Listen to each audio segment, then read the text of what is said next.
Alors, on change de frontière et je vais vous parler de l'inaptitude au travail, l'inaptitude médicale, et d'insister sur les frontières floues et mouvantes de ce qu'on pourrait peut-être appeler l'inemployabilité. Alors, les sociologues, les économistes et les historiens depuis peu de temps ont montré que le marché du travail était traversé de multiples barrières.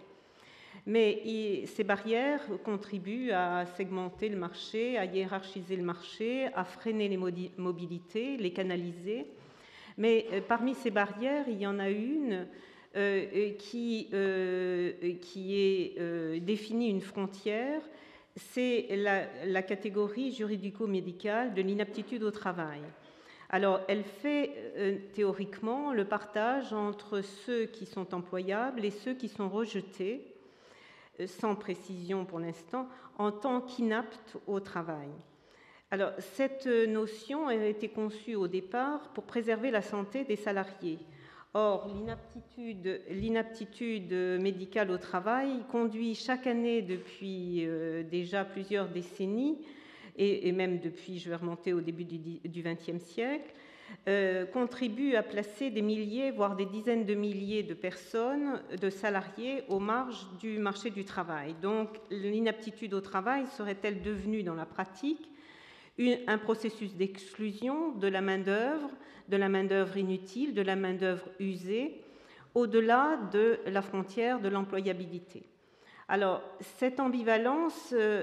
invite à s'interroger dans une perspective historique sur la construction de cette notion, sur les usages que les acteurs en ont fait et sur les contours de cette inaptitude pour comprendre les ambiguïtés qui sont liées, qui sont dans la notion, les mécanismes de la construction de ces barrières et les enjeux, à la fois pour la recherche et pour les travailleurs, de cette catégorie. Alors, d'abord, si l'on regarde du côté de la construction institutionnelle, on s'aperçoit que cette construction se fait étroitement imbriquée avec la construction de la médecine du travail, dont elle suit à peu près les rythmes majeurs. Le processus se construit en 3 temps. Il remonte, du moins la conception actuelle de l'inaptitude au travail, parce que le terme est beaucoup plus ancien, se rattache, prend ses racines probablement dans la phase solidariste du début à l'aube du XXe, quand les milieux de la réforme sociale font émerger un droit du travail qui s'efforce de protéger les corps et des travailleurs et la santé des travailleurs contre les nuisances et les risques du travail. Les premiers textes qui mentionnent cette inaptitude, ce sont les décrets qui sont joints à la loi de l'hygiène industrielle de 1893 et qui concernent les industries à risque. Et il est intéressant de voir que là s'ébauche la médecine du travail telle qu'elle est pratiquée en France, c'est-à-dire ces textes font obligation à l'employeur d'embaucher et de rémunérer un médecin chargé d'assurer la visite médicale à l'embauche et le suivi des travailleurs. Et surtout, il autorise le médecin à émettre un avis d'inaptitude qui induit une rupture automatique du contrat de travail et sans recours. Donc, qu'est-ce qu'on peut retenir de cette première étape? D'abord parce que la logique sanitaire qui vise à empêcher la dégradation de la santé du travailleur déjà atteint. Ensuite, elle fait émerger une conception de la médecine du travail assez spécifique qui place le médecin dans un rapport de subordination à l'égard de l'employeur et qui le place dans un rapport de proximité spatiale avec cet employeur, ce qui pose dès le départ la question de l'autonomie. Et enfin, la réglementation obéit dès l'origine à cette logique d'exclusion. La protection, elle se fait par l'exclusion du salarié, on le met à l'écart, mais rien n'est prévu ni en deçà en termes de prévention, ni au-delà en termes d'indemnisation ou de reclassement, etc. Donc, cependant, la frontière est une frontière d'inemployabilité restreinte, circonscrite aux industries à risque. La deuxième étape passe directement aux années 40 à travers les textes de 40, 42 et 46 et qui visent la mise en place de la médecine du travail. Et là encore, alors cette fois, ça généralise, ça organise et généralise dans le secteur privé d'abord et puis ensuite, plus tard, dans le secteur public, une médecine du travail qui obéit cette fois à une logique de prévention. Mais dans ce cadre, les médecins du travail disposent de l'avis d'inaptitude qui apparaît dans le décret qui suit la loi de 46 et qui peut être prononcé si l'accès ou le maintien dans le poste d'affectation risque de mettre la santé du salarié en danger. Là, et c'est le seul cas qui autorise le licenciement pour raison de santé. Et ce salarié, au départ, le salarié est déclaré inapte, au départ, n'a pas de droit de recours et il n'a pas droit de reclassement et ni à l'aménagement de son poste de travail. Donc, c'est vraiment, là aussi, une forme d'exclusion, une inemployabilité, mais qui est aussi circonscrite dans la mesure où c'est l'inemployabilité au poste de travail. Au-delà, le troisième temps, c'est un temps qui suit une phase de dérive de la pratique de l'inaptitude et qui conduit à poser des garde-fous juridiques, en particulier en enrichissant le contenu du contrat de travail, en 81 et 92, en prévoyant une obligation de reclassement et une obligation pour l'employeur de tenter d'aménager avant de pouvoir licencier. Donc,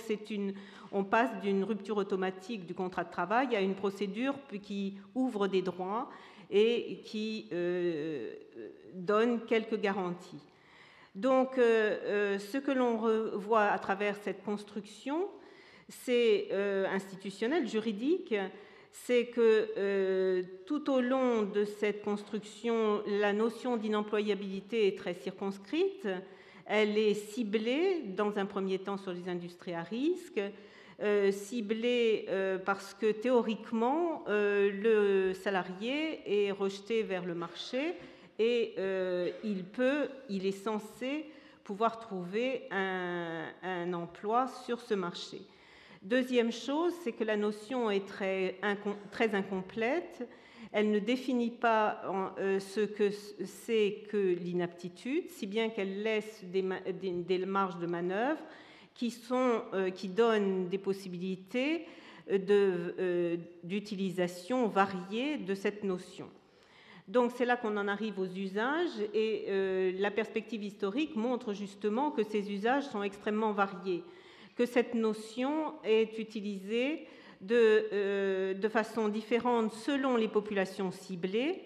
En particulier, si l'on regarde les études qui sont menées sur les travailleurs étrangers, la notion d'inaptitude est beaucoup plus sélective, partant du principe que ces travailleurs sont des vecteurs au début. C'est comme dans le discours, jusque dans les années 70, on retrouve ce thème de l'étranger qui est porteur de maladies contagieuses, porteur de maladies sexuellement transmissibles, particulièrement exposé aux risques professionnels, si bien que dans ce traitement, à l'égard des étrangers, on fait évoluer la notion et d'une inaptitude médicale fondée sur des symptômes déclarés, on passe à une inaptitude pour prédisposition au risque et donc on assiste à une extension de la notion médicale. Ensuite, on peut donner d'autres exemples de variations. Variabilité selon les cultures managériales. Je voudrais donner l'exemple des années 20 parce que pour répondre un petit peu à ce qui a été dit hier sur les conditions de travail. En fait, dans les années 20, il y avait une fraction des patrons français qui était assez perméable aux enseignements des sciences du travail, en particulier de l'orientation professionnelle, qui analysait l'inaptitude en termes de dysfonctionnement du marché. Et ce dysfonctionnement pouvait, à leurs yeux, disparaître par une politique adaptée et pouvait faire reculer la frontière. Cette position est évidemment extrêmement minoritaire et la culture managériale dominante était bien sûr fondée sur la recherche du profit et préférer la recherche du profit à la recherche du bien-être du personnel, notion qui était exprimée à ce moment-là et qui revient en force aujourd'hui. Et puis, il y a des variabilités extrêmement fortes de l'utilisation de la notion selon les segments du marché du travail qui ont été à la fois le marché primaire, secondaire, et un marché que des travaux d'Anne-Sophie Bruneux ont montré le marché intermédiaire et qui montre que l'usage de l'inaptitude est extrêmement différent, d'intensité différente selon qu'on se trouve sur un segment ou sur l'autre. Et en particulier, lorsque la conjoncture s'en mêle, dans les années 80, cette intensité grandit et passe par des mécanismes assez compliqués. Donc, selon la conjoncture, l'inaptitude devient en fait un instrument de régulation, de gestion du chômage aussi, en déclarant, en particulier dans les années 30, pour essayer d'évacuer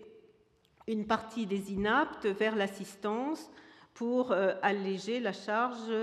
des organismes de chômage. Donc, à travers ces quelques exemples, et on pourrait les multiplier, on voit que l'utilisation qui est faite de l'inaptitude peut déplacer, peut varier vraiment de façon très importante, vu l'incomplétude, si le terme est reconnu, et déplacer les frontières de cette inemployabilité. Alors, au-delà de ces usages et de ces fondements, en fait, ce que l'inaptitude et l'étude de l'inaptitude sur la longue durée permet de montrer, c'est aussi de pointer les dysfonctionnements qui apparaissent au cœur du système. C'est-à-dire, en regardant les marges, on s'aperçoit qu'on voit aussi le mode de fonctionnement à la fois du système productif et de la société. Et finalement, on pointe des problèmes essentiels du travail, le problème ou de la société, c'est-à-dire les problèmes des inégalités sociales que l'inaptitude révèle, parce que les inaptes ont constamment un profil qui met en évidence, qui draine majoritairement des ouvriers peu qualifiés, des ouvriers précaires, et des ouvriers et aussi avec une surreprésentation aujourd'hui des maladies ostéo-articulaires et une surreprésentation des femmes, et surtout peut-être, parce que ça c'est moins évident, mais surtout une différenciation médicale des pathologies féminines qui reflète le mirage de la mixité sur le marché la mixité des emplois sur le marché du travail. À emploi mixte répondent à emploi féminin correspondent des pathologies féminines. Et puis le deuxième aspect, c'est l'inaptitude pointe aussi les problèmes de cycle de vie sur le marché du travail. C'est-à-dire qu'en fait, l'inaptitude montre qu'il y a deux catégories particulièrement touchées, aux deux extrêmes du cycle de vie. Les travailleurs les plus âgés, qui sont très touchés, et en particulier l'étude de SVP 50 sur les travailleurs de plus de 50 ans montre que les médecins du travail, si ils appliquaient vraiment la notion d'inaptitude, ils devraient mettre 11% de personnes déclarer 11% des travailleurs, ce qui est un chiffre énorme qui correspond pas du tout à la réalité de la pratique, mais qui montre bien que le problème, un des problèmes essentiels sur le marché du travail aujourd'hui est de penser ces parcours dans leur totalité, et les parcours et le travail pour l'adaptation du travail au vieillissement, et peut-être y penser avant d'allonger la durée légale du travail. Vulnérabilité aussi des jeunes, et vulnérabilité beaucoup plus, c'est un phénomène plus nouveau, mais qui est tout aussi inquiétant, parce qu'il témoigne de la difficulté aujourd'hui d'accéder au marché du travail dans un pays où les formalités d'embauche deviennent de plus en plus, qui cumulent les exigences par rapport à aux pays voisins, et qui finalement rendent l'accès au marché du travail difficile, voire impossible pour certains jeunes. Et troisième démarche que nous montrent les travaux sur l'inaptitude, c'est pas une démarche, c'est troisième aspect, c'est l'aspect générationnel, l'approche par classe d'âge, par classe d'âge, par génération, et la comparaison même qui peut être menée, qui a été menée en comparant des générations à 10 ans d'intervalle, montre que l'inaptitude, ces cohortes d'inaptes, montrent mettent en évidence plutôt des tendances fortes et des évolutions majeures. Par exemple, entre deux générations qui sont séparées par 10 ans de femmes nées au début du siècle, on s'aperçoit que les premières sont inaptes pour avoir mené une carrière longue et très intégrée, et dans des conditions difficiles. Elles sont inaptes plutôt par usure, tandis que la génération qui suit est plutôt inapte par précarité, et donc pour avoir eu des trajectoires beaucoup plus discontinues.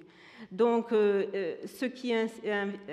intéressant dans cette étude des marges, c'est que non seulement on s'attache à des populations qui sont en marge en marge de la société ou du travail, mais aussi on voit le mode de fonctionnement au centre. C'est ce que Robert Castel avait bien montré dans son ouvrage. Et aussi, ce thème mériterait des comparaisons beaucoup plus poussées au niveau européen, parce que l'inaptitude au travail apparaît en quelque sorte comme une spécificité française, dans la mesure où la plupart du temps dans les autres pays, elle est appliquée aux industries à risque, donc elle est limitée dans son action, et d'autre part, elle est déclarée par des services qui ne sont pas dans la même position que le médecin du travail en France. Ils sont déclarés plus souvent par des services extérieurs, et que les recours semblent beaucoup plus importants à l'extérieur pour les salariés européens par rapport aux salariés français. Je vous remercie.